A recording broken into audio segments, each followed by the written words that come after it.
lo que son los cobros y los pagos. Para ello contamos con Met Nahual, que es una acreditada jurista con una enorme experiencia en el tema, en la materia. Contamos con la presencia de Metre El Maguiri, que es el antiguo responsable del colegio, de lo que llamaríamos nosotros el Colegio de Expertos Contables, y con esto está todo dicho. Felicitaros a los que no tenéis que desplazaros, que estáis en la casa, con lo cual sois los primeros que habéis llegado. Y al resto desearos que la jornada sea sobre todo muy fructífera desde el punto de vista técnico y profesional, y deciros en nombre de los ponentes que les tenéis para cualquier cuestión que tengáis a bien plantear. Muchísimas gracias y adelante. Donc, je suis absolument ravie d'être parmi vous ce matin en compagnie de mon cher ami et mon cher confrère Maître Essam El Maguiri. Je remercie M. Acero. Nous remercions toutes les personnes qui ont bien voulu organiser cette rencontre. Donc ce matin, nous allons échanger pendant à peu près 2 heures sur le sujet de cette rentrée 2023, qui est cette fameuse réforme 69-21 sur les délais de paiement. Alors je suis persuadée que chacune d'entre vous, chacun d'entre vous est venu ce matin avec au moins une ou plusieurs questions qui ont un caractère soit comptable, soit fiscal, soit financier, parce qu'il est vrai qu'on va le voir sur le fond, c'est une loi qui ne pose pas réellement de problème. Là où il y a peut-être des besoins d'éclaircissement, c'est sur les conditions pratiques de sa mise en œuvre, et c'est pour cela que donc Maître Essam El Maguiri fera l'essentiel de la présentation ce matin en sa qualité d'expert comptable fiscaliste qui connaît sur le bout des doigts donc tout le dispositif et tous les mécanismes, et pourra de ce fait répondre à toutes vos questions. Pour ma part, je voudrais simplement partager avec vous quelques propos introductifs pour rappeler le contexte de ce texte, contexte législatif, contexte économique, mais aussi contexte politique. Comment en est-on arrivé à cette loi que tous les commentateurs, tous les analystes présentent comme un véritable tournant, comme un véritable changement de paradigme, un virage répressif dans la manière de prendre en charge cette question des délais de paiement. Et puis je reprendrai la main tout à l'heure, durant la présentation de Maître Maguiri, pour évoquer les litiges et les procédures judiciaires qui peuvent donc avoir lieu, soit entre l'administration et la société débitrice, soit entre le fournisseur et son client.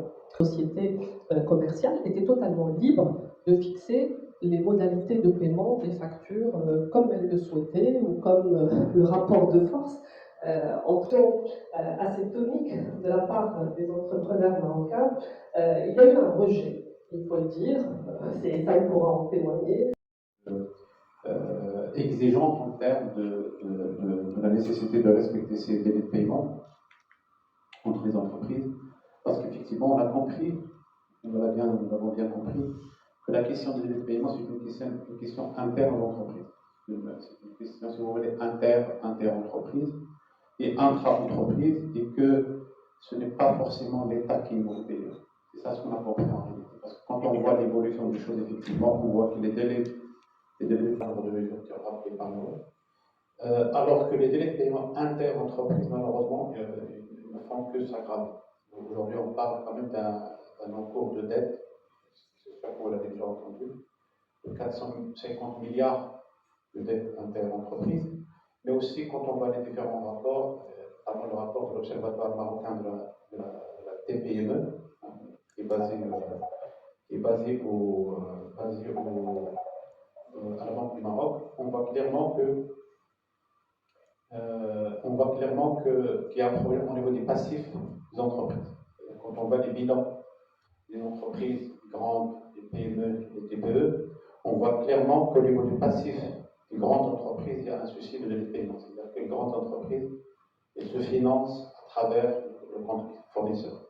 Le compte fournisseur est très significatif au niveau des bilans des grandes entreprises, alors qu'au niveau des bilans des PME et des TPE, le poids des dettes fournisseurs dans les paiements n'est pas, en tout cas, n'est pas le même que celui des grandes entreprises. Et donc, ça envoie des signaux à qui de droit qu'il y a un problème, effectivement, de délai de paiement, qu'il faut être, je dirais, exigeant en termes de mesures pour éradiquer ce fléau. Je rappelle que il y aura un contrôle. À vue, aujourd'hui, ce n'est plus possible. Alors qu'ils pouvaient émettre des factures à vue et réussir à se faire payer dans des délais très courts, concrètement, aujourd'hui, ils sont obligés de mettre un certain délai sur ces factures. Et l'entrée en vigueur de cette loi a été une occasion pour beaucoup d'entreprises, comme vous l'avez dit, pour venir renégocier les délais de paiement. On a vu beaucoup de cas où les clients disaient « Ah, mais non, en fait, la loi dit 120 jours, donc on ne va plus appliquer les 60 jours, mais les 120. » Ça, c'était juste une petite remarque. Sinon, ma question, c'est, on a dit tout à l'heure, le délai commence à courir à partir... la facture doit être émise au plus tard le dernier jour du mois où la livraison est intervenue. Aujourd'hui, on l'a vu sur le premier trimestre où il y avait des sociétés qui devaient préparer des déclarations, se rendant compte que certaines factures étaient déjà hors délai, ont commencé à demander des émissions d'avoirs et des remplacements par de nouvelles factures avec de nouvelles dates. Je vous demande, est-ce que pour vous, ça marche si, au final, la livraison a déjà eu lieu et que si on émet une facture au-delà du dernier jour du mois, a priori, ça ne devrait pas être opposable à l'administration? Qu'est-ce que ça veut dire? Là, mais ça veut dire que le lendemain, ça veut dire que le lendemain, le gars est déjà en délai. C'est ça. Parce que alors, le délai convenu, c'est 60 jours. Si vous mettez au comptant de la facture, ça veut dire que demain, la facture est déjà hors délai, parce qu'elle aurait dû être payée tout de suite, instantanément. C'est pour ça que sur la pratique, oui, on n'imagine pas, on n'imagine pas. Mais on peut avoir des factures à 10 jours, on peut avoir des factures à 30 jours, il y en a, attention. Quand vous dépassez si c'est à 10 jours, ben, au-delà de 10 jours, vous êtes hors délai. Vous commencez à payer les 30% et les 0,85%. Regardez les factures de loyer. Vous avez deux sociétés de même groupe, une qui loue à l'autre. Un local ou un hangar, ou un appartement. Ben, si le contrat de bail prévoit le paiement le premier du mois, c'est le premier du mois. C'est-à-dire au-delà du premier du mois, vous êtes déjà hors délai. Donc, quand je vous dis transformative, ben, il va falloir, par exemple, pour ce cas précis, revoir le contrat de bail, faire un avenant pour dire que le délai de paiement est désormais, je ne sais pas, hein, le 5 ou la fin du mois. C'est-à-dire, c'est le délai qui est dans le contrat qui s'applique. Puis il y a des questions sur est-ce que c'est le délai de contrat, est-ce que c'est le délai de bon de commande, est-ce que c'est le délai de la facture, etc. Je pense ici que la facture, c'est le dernier document de la chaîne. On vous envoie un bon de commande, vous confirmez le bon de commande, une fois que je livre, je vous donne un bon de livraison, et puis après le bon de livraison vient la facture. Donc la facture, c'est le dernier document entre les parties. Donc, a priori, c'est la date de la facture, c'est le délai qui figure sur la facture qu'il faut prendre en considération. Secteur où le rapport de force fait que le fournisseur, il ne pose la marchandise ou il ne remet le service. Dans nos métiers, le rapport, le livrable, contre le paiement. Donc le paiement est opéré le jour de la facture et le jour de la livraison. Donc il peut y avoir une coïncidence, je ne vois pas le... Après, je dis, tout dépend du rapport de force. Il fait allusion, ces paiements contre par chèque, ben, le chèque sera débité sur le relevé bancaire au moins 3 jours après, ou là 2 jours après. Donc même si on paye comptant par un chèque, on va tomber dans la question à savoir est-ce qu'il faut attendre le débit sur le relevé bancaire, ou là c'est le jour de remise de chèque qu'il faut prendre comme date de paiement. C'est une question qui a été posée, qui a été discutée, etc. partout, je le sais. Je n'ai pas entendu les réponses des avocats par rapport à cette question, mais bon. La réponse, l'appréciation juridique du chèque, c'est un moyen de paiement à vue. Quand vous remettez de l'espèce ou vous remettez du chèque, c'est juste le montant qui change. D'un point de vue du droit, c'est un moyen de paiement à vue. Donc c'est la remise du chèque qui vaut paiement d'un point de vue du droit. Le profil d'avoir un accusé de réception de la date de remise de chèque. C'est réfléchi comment elle était conçue. C'est vrai qu'il y avait un enjeu très important d'impayés et aussi de préjugés sur des prestations, sur des fournitures de la part des fournisseurs au Maroc, notamment les TPME.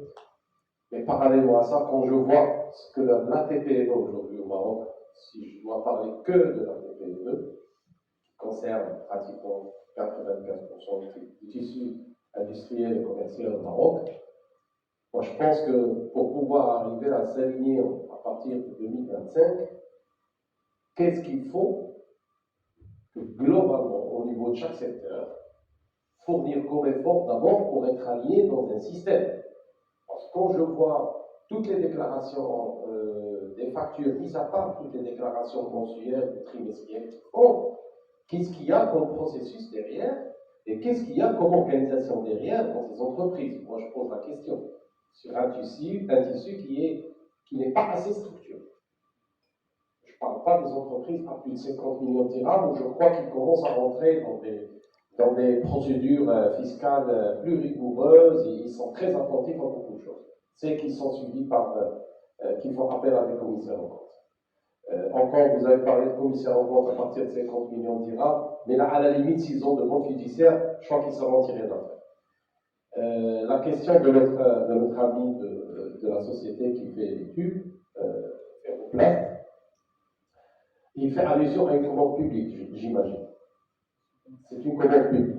Sachez que les prestations au Maroc, c'est de la fourniture de matériaux, fourniture de produits, fourniture de prestations et aussi fourniture de projets.